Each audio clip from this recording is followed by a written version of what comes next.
So what I'm gonna do tonight, I'm gonna start out by telling you guys a little bit about myself. I'm gonna talk a little bit about why we should possibly love this country, what makes us unique. Talking about what Hillsdale is trying to do to perpetuate this grand experiment that our founding fathers set us out on. And then I want to talk a little bit about both what young people and what those of us who may not be any longer called young people, maybe we can do about it. And this is not going to, I want to warn you, this is not going to be a Tea Party speech that I would have given 10, 12 years ago. As you'll find in my bio, I did quite a few of those. And I will tell you, it's not a refutation or in any way disagreeing, but I'd say the focal point and what, as far as the action steps and recommendations that I'll leave you with when I go tonight, are going to be a little bit different. They're going to be a little more focused on faith.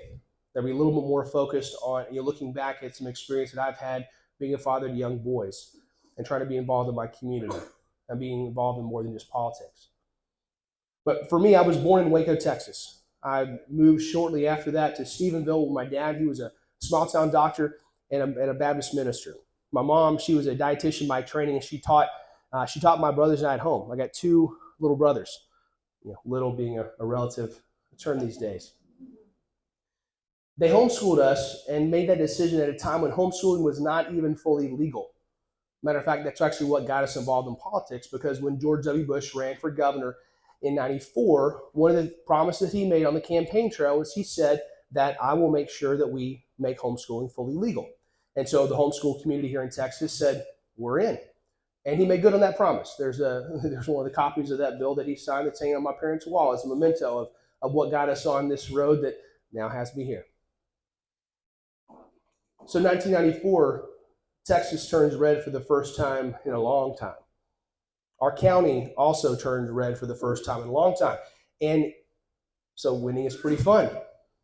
We got more involved. We had other people, as they saw us involved, now they're running for different county level offices. And this kind of got us in that orbit. And a few years later, a lady who became a dear friend and a mentor of mine, being one of the little kids running around at basically the equivalent of these Republican Party meetings back in the day, there weren't a whole lot of little kids running around. And Miss Becky Ferris, I just love that woman and remember her fondly. But she ran for state rep. She lost her primary in '96, but in '98, I heard my parents talking that she was running again, and she'd won the primary quite handily that time. And as we were coming up on the general election, I heard my parents talking about it. I said, well, what can we do to help Miss Becky? I was 12 years old. And my parents said, well, I don't know, but we can ask. So they called Becky up and said, what can we do?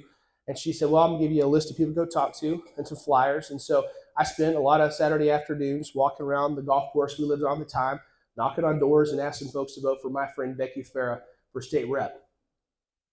But what hooked me on politics was not the activity. It was not a victory. It was a loss.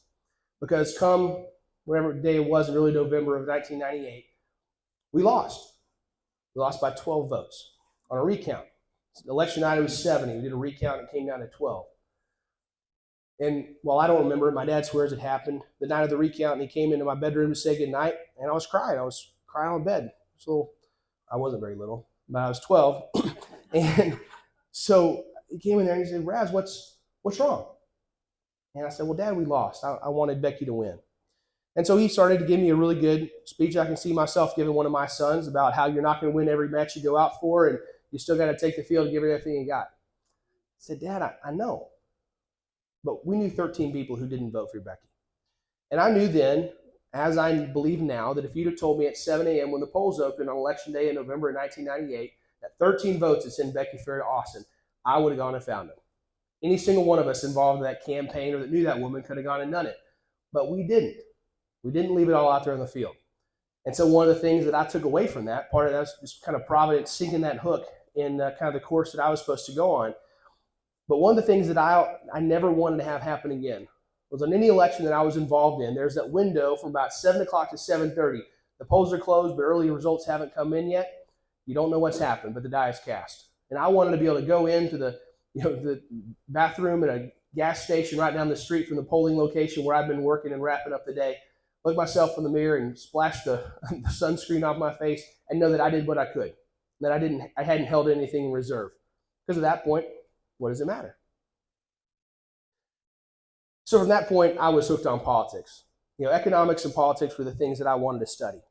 And so it turns out if you're a little homeschooled nerd from Stephenville, Texas, that wants to study free market economics and what our founders believed about politics, there's one school you go to. That list narrows down pretty fast. It's called Hillsdale College. And so I was blessed. By the age of 14, I knew that's where I had to go. So I was able to focus in even more on saying, okay, how do I get in? What do I have to take? What scores do I need to get to not just be able to get in, but I need to be able to get some pretty significant scholarship funding. Because we're a private school. We don't take any federal money. We have generous scholarships, but you got to earn them. And so I needed to set to work to earn them. And I was blessed not just to be able to get in, but to be able to get the scholarships and the jobs necessary on campus to be able to go there and earn a degree from Hillsdale. And if you know me for long, you might wonder how I got the degree part, but I promise I've got one. I think I was just the one that slipped through the cracks. We'll talk a little bit about the college and how some of that happened in a minute. But after I got to spend 4 years there, I got to learn a great deal, be molded in very important ways that are why I'm back now working for the college and have been these last 3.5 years. My love for this country deepened as I had a greater appreciation for the sacrifices necessary for us to be here, the providence that brought us to this place, and what's necessary to keep us here and functioning. This great experiment that I'll refer to many times tonight, that our founding fathers referred to and that we have seen perpetuated through the generation, is, as it has always been, an open question of whether it will continue. I mean, our founding fathers knew that back then. We've gone through a lot of seasons of great turmoil. It looked pretty bad in the 1850s. It looked pretty bad a lot of other times since then. And it doesn't look great right now. There's plenty of reason to be frustrated, to despair, to wonder whether our best days are behind us. And I don't think they have to be. But I do believe it's up to us and a lot of our peers around this country. So when I got out of Hillsdale, I was blessed with an opportunity to come right back to Texas, which is where Texas boys should be. And also, after 4 Michigan winters, I didn't want any more of that. So I was coming back here one way, with a job or without one, but I wasn't staying in Michigan. And the job I got was a unique one. I got to come and I got to work with Tea Parties around the state and Republican groups, and working for a nonprofit organization that trained candidates and activists. And the whole idea, the reason we were there, was we wanted to find the folks like you that are in this crowd that had stood up and waved a sign, that were going to meetings and said, okay, that's great, you're here. You're not on your couch. You're not just watching your blood pressure skyrocket while you watch Fox News or whatever else you're watching. You want to do something. Now, here are constructive ways you can have a difference. How you can run for school board, how you can actually go there and win. Because we were seeing people across this country show up to these meetings and be angry and be righteously indignant about what was going on. But even if they're the type of person that I might want to snap my fingers and put them into office, there's this thing called an election you've got to win between getting turned on to the idea and actually having the authority to cast votes. And it turns out there are things that it's very helpful to learn before you start out on trying to win an election. And so we try to teach folks that. And for the folks that wanted to be engaged and help on those types of campaigns or working on local issues, we wanted to spend that time. So I got to spend years traveling around Texas, speaking at Tea Party rallies, giving clinics on how to win office, helping people prepare, vetting candidates, all kinds of great stuff. And I was having a ball. Early 20s, mid 20s, to go around Texas and do that. It was my dream job. Well, then after that, I got to know a guy named Ted Cruz during the process. And when Ted ran, he'd offer me a job early on in the campaign, but I couldn't take it because my boss had just saved me from a layoff. And I said, I'll do anything but come on staff to help get you elected. And he offered me another job once he got elected. And I said, I probably shouldn't say no to him twice. This will probably be the last time he offers me a job if I do. And so I got to go to work for him on the Senate staff side. And then I did the resumes. It would take me 13, 14 years to tell the whole thing. And that's not the point. I got to go from there to doing a lot of consulting and helping try to elect people to the state house and state legislature. I got to do a lot of great fundraising work for a cause that I cared about. And then Hillsdale invited me to come back.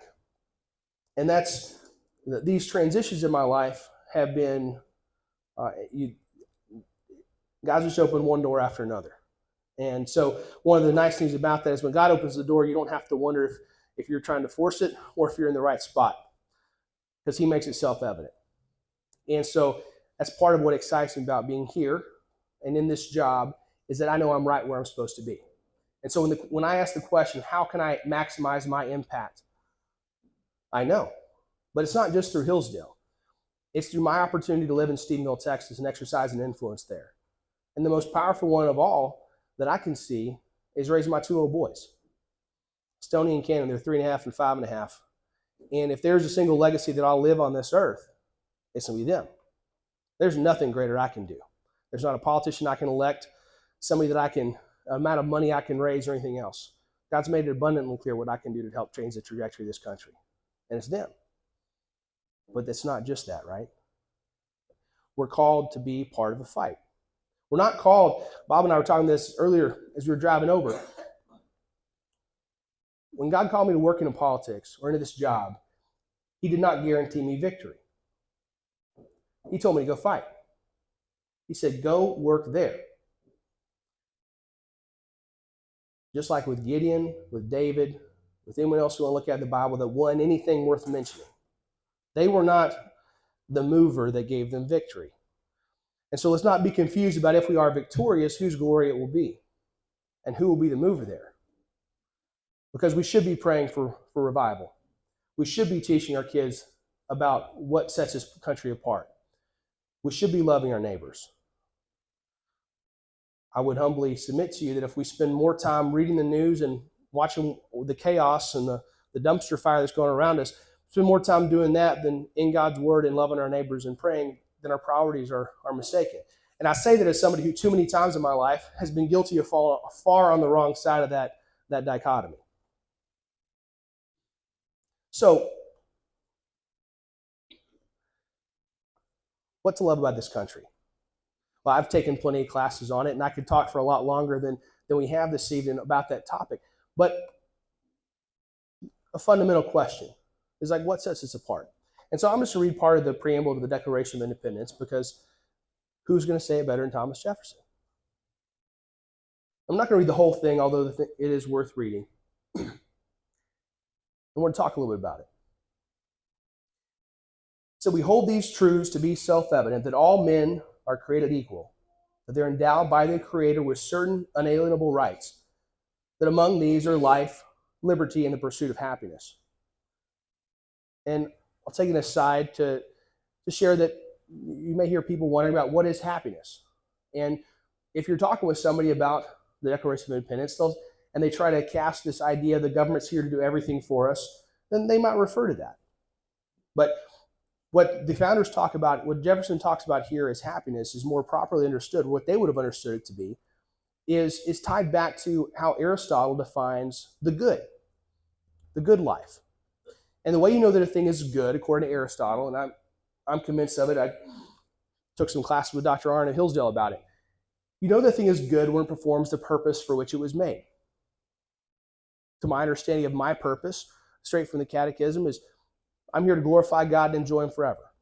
So that's my purpose. If I'm serving that purpose, then I'm a good man. Of course, Jesus tells us that we're not going to be able to hit that, so none of us are good, but we'll keep trying. I know a chair is good if it performs the purpose for which it was made, or a cup. We can look at a thing and know its purpose and judge it accordingly. So the good life is the one that is supposed to be lived in accordance with why we were made. So life, liberty, and the pursuit of happiness. We then find out the purpose for governments. That to secure these rights, governments are instituted among men, deriving their just powers from the consent of the governed.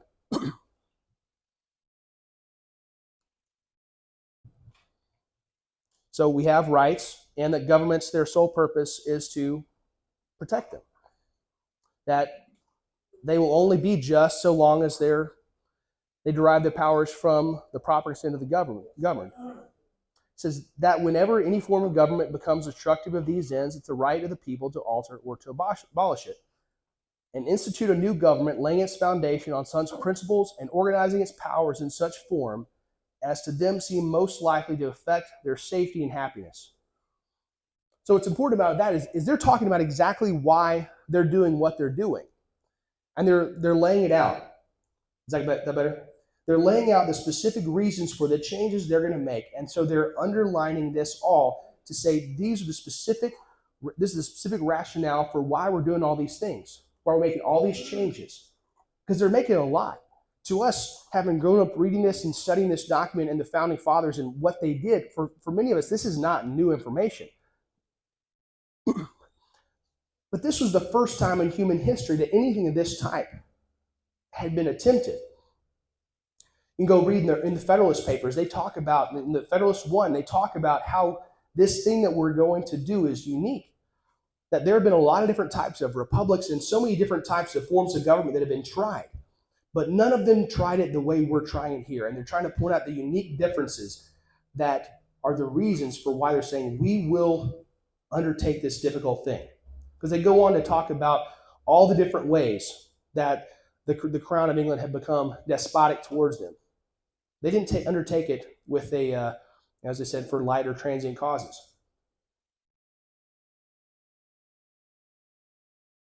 So from Hillsdale's mission, it's a beautiful thing, but I'll condense it for you, that our goal here is to perpetuate this American experiment of self-government by helping to educate people, to improve their minds and grow in their hearts. And so as we do that, this is for not just undergraduates at Hillsdale College, but our mission specifically says for all who wish to learn. That's a big mission. So we see ourselves as having a big role to fill. It's one that we will never perfectly fill, just like our founding fathers and their vision of this country has never and will never be perfectly fulfilled. It's a striving towards a point. And some of you may have heard our founding fathers be accused of being hypocrites because they didn't fully live out the principles, whether in the documents then, whether it had to do with slavery, or whether it's later on with different ways that they failed to perfectly embody these principles. I'd have quite a bit to say about that, but fundamentally, I would say that if you don't find yourself at times being guilty of being a hypocrite, then you either have failed to set your standards high enough, or your name is Jesus Christ. Which of us is not guilty of that? Which of us hasn't been guilty of it in ways that would shame us to mention it publicly, or to even think it right now? Right? Every one of us, unless we haven't set our moral standard high enough. So of course, a government made of such men is not going to perfectly embody that. But what set America in such stark contrast with the rest of the world was that we laid down a marker and we said, this is the purpose for which we are here. You may judge us by our fealty to this point. We drew that line in the sand. And at our best, we have worked the hardest to toe that line. It's essential that we as individuals continue to help to push that.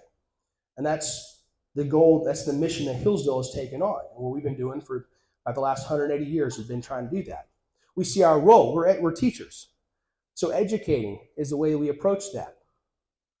So the moral, the philosophical, the historical, the scientific education, we want to help people. But it's not just undergraduates who get to go and get accepted and have the resources to go to Hillsdale. We've been growing and expanding that. That's why we have about 100 K through 12 schools that we work with across this country and are helping thousands and thousands of homeschool families. That's why many of you, the first time you heard of us, at least I know a handful that I talked to, the first time you found out about Hillsdale was through the free online courses that we have. And I won't ask you what your quiz grades were because some of them I don't want to admit some of the ones that I got.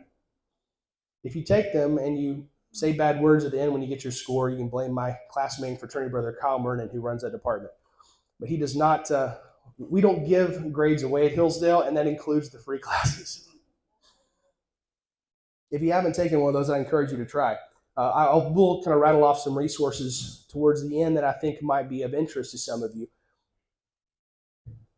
Because so much of it comes down to us, each of us being teachers. If we wish to be advocates for a point of view for this country, to persuade people, then we have to be worth listening to. We have to be willing to have the knowledge so we can give an answer. Several of the things I'll share are, I won't pretend that there's a straight line tying them together, except that, as I thought and prayed about coming and speaking tonight, Bonnie was talking about what can we do? What can young people do? As parents and grandparents, what can we do to help shape the hearts and minds of the young people that are around us, whether blood relatives or not? And the most powerful place to start with that for me is in a story of my own family. So, growing up, being interested in politics, I dove into this stuff hard. 1996, I listened to more Rush Limbaugh than any other kid ever born. I was one of those Rush babies, and I missed the man. But it was like homeschool, driving between different things all over, like Rush and Paul Harvey. That's how I heard about Hillsdale College, by the way. It was Rush and Paul Harvey told me I needed to go, so I said, okay, cool, let's go. So there was one of my uncles. He at the time was hard left, and there was this one family gathering that has kind of become apocryphal at this point in our family lore, and they were having some kind of conversation about politics, and I just kind of came in and I piped up and I said something. I don't even know what we were talking about, but he made some kind of just dismissive comment towards my, light assertion. And so basically I saw red and I said, okay, buddy, let's go. And I humiliated the man. At 12 years old, I was sharp and I knew what I was talking about.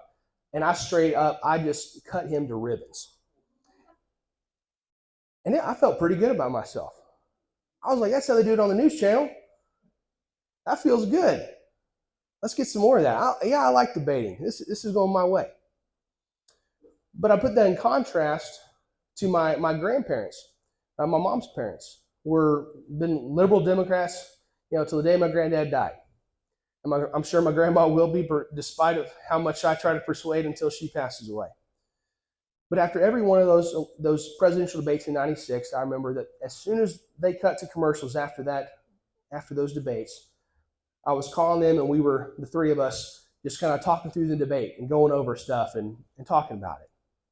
And after that conversation with my uncle, I started to wonder what it was that made those conversations with my grandparents, with him, different. And I realized it's because I loved them. No offense against my uncle, but I loved my grandparents. I did not want politics to be the dominating force in our relationship. And I wanted to be able to, when we got done talking about whether we're going to elect Bill Clinton or Bob Dole, I wanted to be able to talk about when I was going to come see him and what we're going to do while I was down there. I want to talk about plans for going to the beach in Galveston.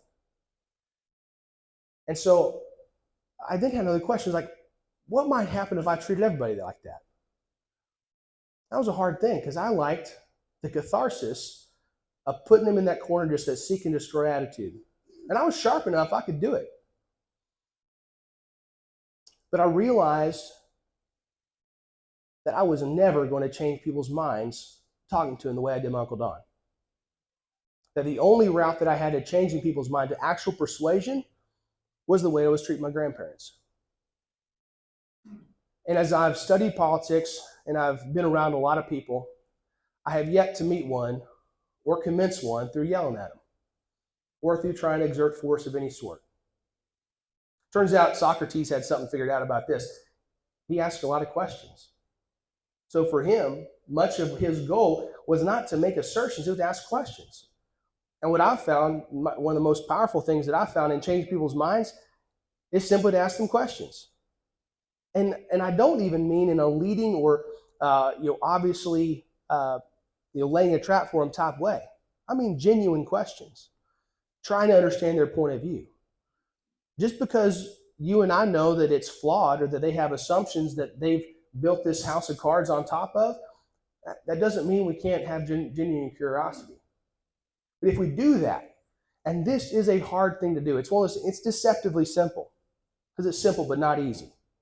And I have to hold myself in check God knows how many times.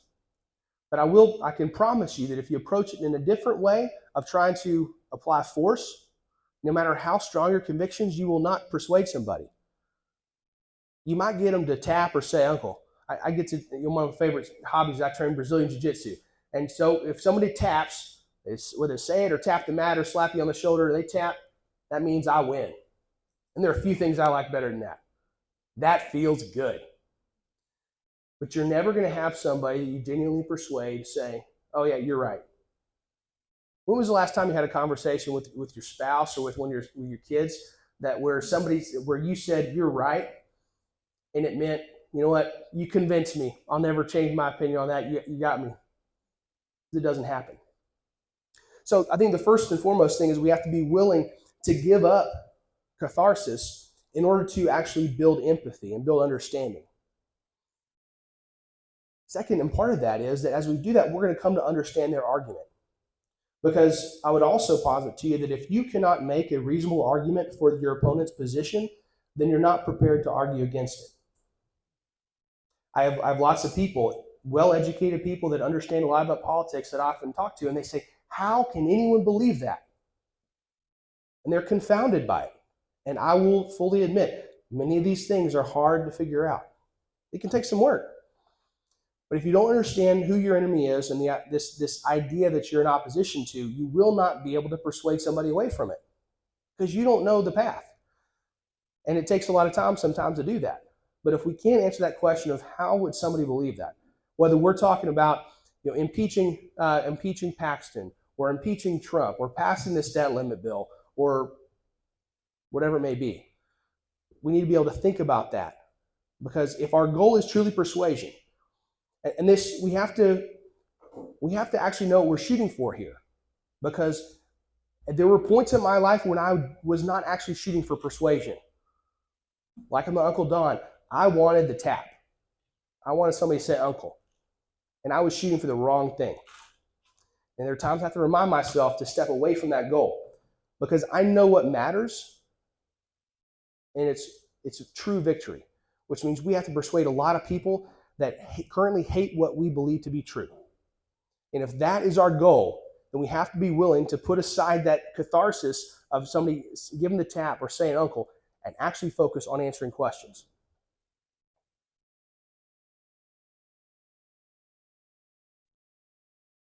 We talk about spheres of activity. We talk about the importance of being involved locally, whether it's with the problems that are going on at the library or with the school board or with helping to prepare our community for disasters. Those are examples of being involved in more than politics. Because if somebody sees us coming down the street and they're tuck their head and they turn because they're like, I don't want to talk about politics. I don't want to talk about Trump. I don't want to talk about Republican this or Democrat that. If that's their reaction, if we've so enmeshed our brand with that, that's a huge problem. For me, one of my favorite things is when people meet me and it takes them a while to figure out who I vote for. Only to the extent that they can. Now, that's not because I'm ashamed of what I believe. I'd be happy to talk with them about it. But what I want to lead with is I want to lead with that I'm a nice person, that I might be somebody that wants to spend some time around, that whether I meet them at church or jiu-jitsu or at the airport bar or wherever it might be, or at Cooper's here in Orlando, and when I strike up a conversation with somebody, that it's not going to be immediately obvious what I believe politically. Part of that is because I think the most obvious thing about me should perhaps be that I'm a Christian. And that's not necessarily through obvious ways, although I've kind of got a tattoo that might infer something. Main thing is that 1 Peter 3:15 says that we should all be prepared to give answer for anyone that asks for the hope that's in our hearts.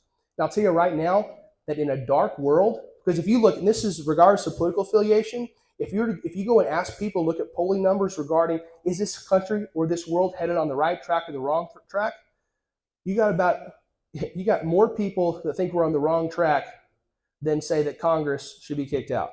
And most people say that Congress is no good. So there's a lot of people that need hope right now. And so the way that we can make the most impact is simply by being ready to live out 1 Peter 3:15. Because that means there's two parts to that. One, that we should have the knowledge and be prepared for the conversation. But number two is that we should live our lives in such a way and with such a light and joy in a dark world that others are compelled, not knowing what we believe, to come to us and say, Bob, I don't know what you've got, but I want some of it. What is it? That we live our lives in such a way that people are to come to us and ask us, what gives you hope in this dark world? And if it's politicians, you're going to be disappointed.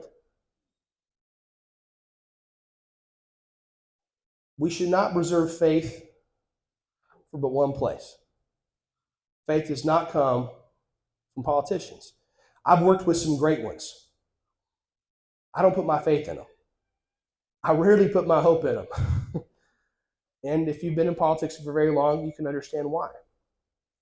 But I believe that the way we live our lives outside of politics has a great amount to do with how we may or may not be able to be a positive force for it. So for the young people, I think one of the biggest things that we encourage at Hillsdale, because for somebody that's seen as a conservative institution, a lot of people would assume that it's a hive of activism, or there's a whole lot of the college Republicans is huge or something like that. And we have these groups. But I'll tell you that we don't necessarily encourage a great amount of activism. Matter of fact, Dr. Arnn will frequently tell people, learn something before you try to go tell other people how to run the place. And that's not said with a hint of condescension. It's said with a great amount of seriousness. These years that we have to focus on learning are terribly important. And that's not just because I wish that I made more of my own, or that I could go back and have years where I could just study right now and just learn a lot more. It's because you're arming for a battle. And because the preparation you undertake now, what you learn, and how you equip yourself, that's the armor and the equipment you get to carry forward with you. And right now is the time to prepare for that. There is a fight, and we need young leaders like I know y'all will turn out to be. And that's why involved parents are so critical, why good teachers are so important, is because without young people who are willing to share with future generations why this country was founded and what makes it unique, why it's worth protecting, warts and all, then we're not going to have a country left. Ronald Reagan talked about the idea that we're no more than one generation away from this thing that we call America being done. These freedoms have to be renewed. And so for the young people, that's my encouragement. That's the way I'm trying to raise my boys. I want to teach them about Memorial Day. I want to teach them about July 4th, Independence Day. We learn about these things. Right now, my boys love studying battles more than anything. My son, Stoney, every time we get in the car, it's like, Dad, tell me about a battle. That boy's got me studying more about military history than I ever have, and I love military history. So I just run at them like crazy. I got to read my devotional and then study up on a new battle to tell them about every morning. Which is a pretty good way to start the day. But if we are not preparing young people and helping teach them, helping provide the resources, it's hard to imagine many failures greater than that. And that's a great amount of why I've become so involved with Hillsdale and why I'm so excited to be back here. Because from using a military historical analogy, I see the battle we're involved in now a lot like Sam Houston back in the day. So the guys of the Alamo, they provided a rear guard of sorts. And in a military action, a rear guard, their job is not to hold the line. Their job is to keep it from turning into a rout. They know they will be pushed back. In fact, that is the plan. You will retreat with order. You're going to get pushed back. The enemy is superior. Don't fool yourself that you can win the day. If you tried, we would all be done for. You must retreat in an orderly fashion and try to keep them back there and just slow their advance. That's all to give the main body opportunity to refit and rearm, to prepare themselves for the battle that will actually be decisive. If the men of the Alamo had not withheld on that siege for 13 days, that would have denied Sam Houston many of the days that he needed to prepare for San Jacinto. He needed to get more people in there. He needed to prepare them, to drill them, to survey the land, to figure out where he wanted to make his stand. So in this analogy, I see politics and culture as that rear guard. Without changes in what I see as the main decisive movement, which is this is education, educational renewal, and religious revival, without that, we will lose.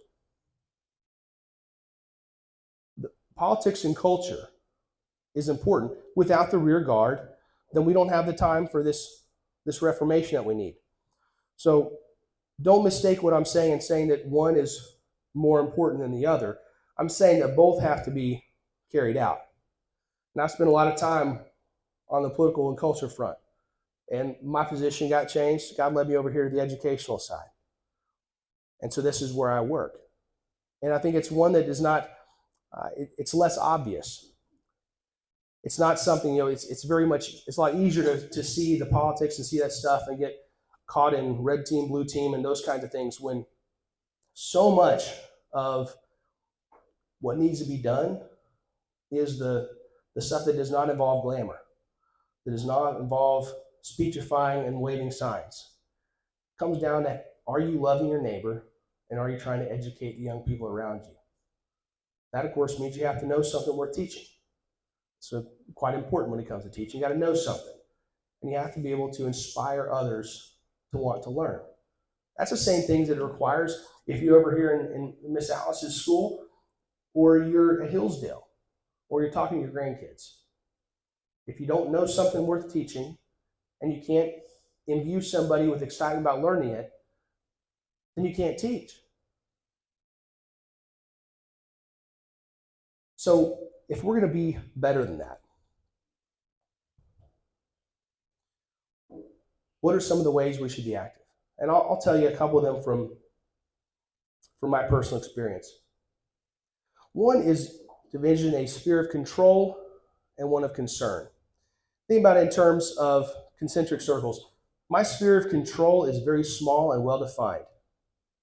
It's precisely defined as how I react to any circumstance I find myself in. My sphere of control can grow as large as I will allow it, with the tweets I read or the news that I watch or things I allow myself to be worried about that I have no control over. And one of the best things I've done for my own sanity in the last several years is try to keep that sphere of concern small. And candidly, a lot of it has to do with faith. Because if something is outside my sphere of control, what can I do? If I'm going to hold on to it and be concerned about it, that's one thing. My alternative is to give it over to God and say, God, this is not a rad-sized problem. I need you to take this. More properly, I need to give it up because it was never mine to begin with. So it's a deceptively simple but powerful tool that I've used because I got to kick things out of that sphere of concern a lot.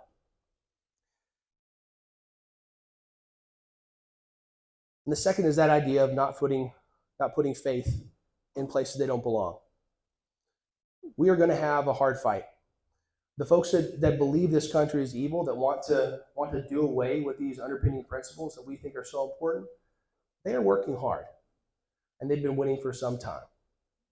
I will say I do believe they've overplayed their hand in some significant ways. They give us an opening that we have not had for some time. If we're willing to go and do the hard work of actually persuading people, having conversation with our neighbors, building relationships that don't center on politics, I think we can have an immense impact. I believe that we can perpetuate this experiment that we have going on in self-government, and we can make our hometowns and our state better for it. I appreciate you guys listening to a possibly different speech than you anticipated tonight. My hope is that we can leave here and go and actually have some impact. Some that, especially in some areas that we might not have previously had the opportunity, because if we look towards persuasion, I think we can help turn this country around. Now, I'd love to answer any questions you guys might have about Hillsdale, Steenville. What do you guys want to ask about? Yes, sir.